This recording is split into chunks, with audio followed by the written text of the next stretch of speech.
میرے نبی پاک صلی اللہ تعالیٰ علیہ وآلہ وسلم ارشاد فرماتے ہیں، رب جب کسی قوم سے محبت کرتا ہے تو انہیں آزمائش میں مبتلا کر دیتا ہے۔ پھر فرمایا اگر وہ اس پر صبر کریں، اللہ کی قضا پہ راضی رہیں تو پھر اللہ بھی ان سے راضی ہو جاتا ہے، اور اگر وہ ناراضگی کا اظہار کریں کہ یہ مصیبت کیوں آئی تو پھر اللہ بھی ناراض ہو جاتا ہے۔ اللہ تبارک و تعالیٰ ضرور آزمائے گا، خیر کے ساتھ بھی اور پریشانی کے ساتھ بھی۔ انسان پریشان اس وقت ہوتا ہے کہ جب وہ محنت کرتا ہے تو وہ کہتا ہے نتیجہ میری مرضی کا آنا چاہیے، یہ اس کا سب سے بڑا نقصان ہے۔ آپ رزلٹ کبھی اپنی مرضی کا نہ مانگیں، یہ دعویٰ ٹھیک نہیں۔ بہت سارے لوگوں کو جانتا ہوں جو کہتے ہیں میں بندہ بھی ٹھیک ہوں بھی دیانتدار، محنت بھی بڑی کرتا ہوں، توجہ بھی میری پوری ہے، پر پھر بھی معاملہ صحیح کیوں نہیں ہوتے؟ تو میں کہتا ہوں پہلی باتیں ساری ٹھیک تھیں، آخری والی غلط ہے۔ اس لیے کہ محنت آپ کریں ساری، پر بندے نے رہنا تو بندہ ہی ہے نا۔ ساری محنت کر کے آپ کبھی اس نقطے کو سمجھ جائیں نا کہ 950 سال نبیوں نے تبلیغ کی، ہزار سال انبیاء نے تبلیغ کی، انبیاء نے رب کے تربیت یافتہ لوگوں نے تبلیغ کی، 2 لوگوں نے کلمہ پڑھا، 4 لوگوں نے کلمہ پڑھا، لیکن میں آپ کو دیانتداری سے بتاتا ہوں کہ وہ کامیاب ہو کے گئے دنیا سے۔ انبیاء کامیاب ہوئے، کیوں؟ اس لیے کہ رب نے انہیں کہا تھا جا کے پیغام دینا ہے، یہ نہیں کہا تھا کہ بندوں کا بدلنا بھی ضروری ہے۔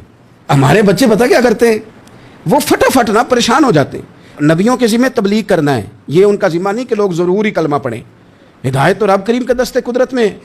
انبیاء خلوص سے، للہیت سے جد و جہد کرتے رہے، لیکن انہوں نے یہ نہیں کہا کہ مالک اتنی محنت کیا بندے ٹھیک نہیں ہوتے، یہ نہیں کہا انہوں نے، اس لیے کہ جو ان کی ڈیوٹی تھی انہوں نے ڈیوٹی صحیح کی۔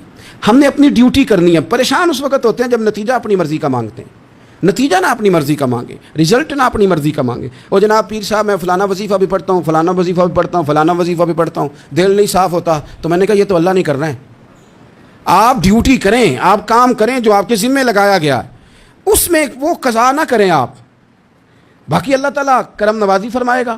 دیکھیں ایک بادشاہ تھا، اس کی سلطنت میں نا وہ قوم بنانا چاہتا تھا۔ ہمارے بادشاہ، ہمارے حکمران قومیں نہیں بناتے، لوگوں کو اپنے حق میں قائل کرتے ہیں۔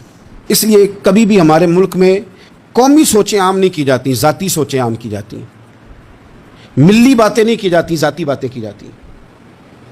وہ چاہتا تھا کہ میری قوم بن جائے۔ اس کا ایک ہیرا سلطنت میں سے گم ہو گیا، تو اس نے اعلان کیا، اس نے کہا کہ جو بندہ ہیرا تلاش کر کے لائے گا اسے انعام دوں گا۔ ساری قوم نکل کھڑی ہوئی ہیرا تلاش کرنے پر، ادھر بھی لوگ گئے ادھر بھی لوگ گئے، خشکیوں میں، دریاؤں میں، جہاں جہاں جس کی پہنچ تھی، جنگلوں میں، وادیوں میں، گھروں میں، بستیوں میں لوگوں نے ڈھونڈا، ساری قوم ایک ہیرا تلاش کر رہی ہے۔ بالآخر سب لوگ جمع ہو گئے ایک میدان میں۔ ایک بندہ اوپر چڑھا، بادشاہ کے پاس وہ اونچی جگہ پہ کھڑا تھا، اس نے کہا جناب یہ ہیرا مل گیا ہے۔ اب جب ایک کو ہیرا مل گیا تو باقیوں کے چہرے اتر گئے کہ یہ کامیاب ہوا، ہم ناکام ہوئے۔ بادشاہ چونکہ ان کی تربیت کے لیے یہ کام کر رہا تھا، اس نے کہا تمہارا کیا خیال ہے کہ اس ہیرے کے بغیر میرا گزارا نہیں تھا؟ کہ تمہارا کیا خیال ہے کہ ہیرا میری سلطنت سے نکل گیا تو مجھے زوال آ جائے گا؟ اس نے کہا یہ تو ایک ہیرا ہے۔ اٹھا کے پھینکا، دیوار کے ساتھ لگا، ہیرا ٹوٹ گیا۔ اس نے لوگوں سے کہا تمہارے چہرے اترے ہوئے ہیں، میں تمہیں ایک بات سمجھانا چاہتا ہوں، ہیرا ایک ہی تھا، ایک ہی بندے کو ملنا تھا۔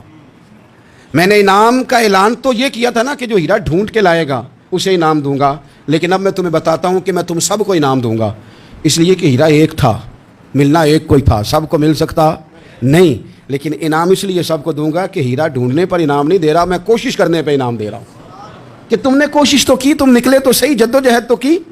کچھ لوگ کہتے ہیں کہ ہمیں ہیرا مل بھی جائے، اور خدا کے بندے ہیرا ایک ہے، ہیرا ملنا کمال نہیں، محنت کرنا کمال ہے۔ چیف آف آرمی سٹاف 2 نہیں ہو سکتے، ایک ہی ہوگا، لیکن اب کو بندہ کہ میں نے پڑھنا ہی نہیں، بھرتی نہیں ہونا، فوج پہ جانا ہی نہیں، تو یہ بات اس کی غلط ہے، اس لیے کہ سیٹ ایک ہے، بیٹھنا ایک بندے نہیں ہے۔ تو نے محنت کی کہ نہیں کی، جد و جہد کی کہ نہیں؟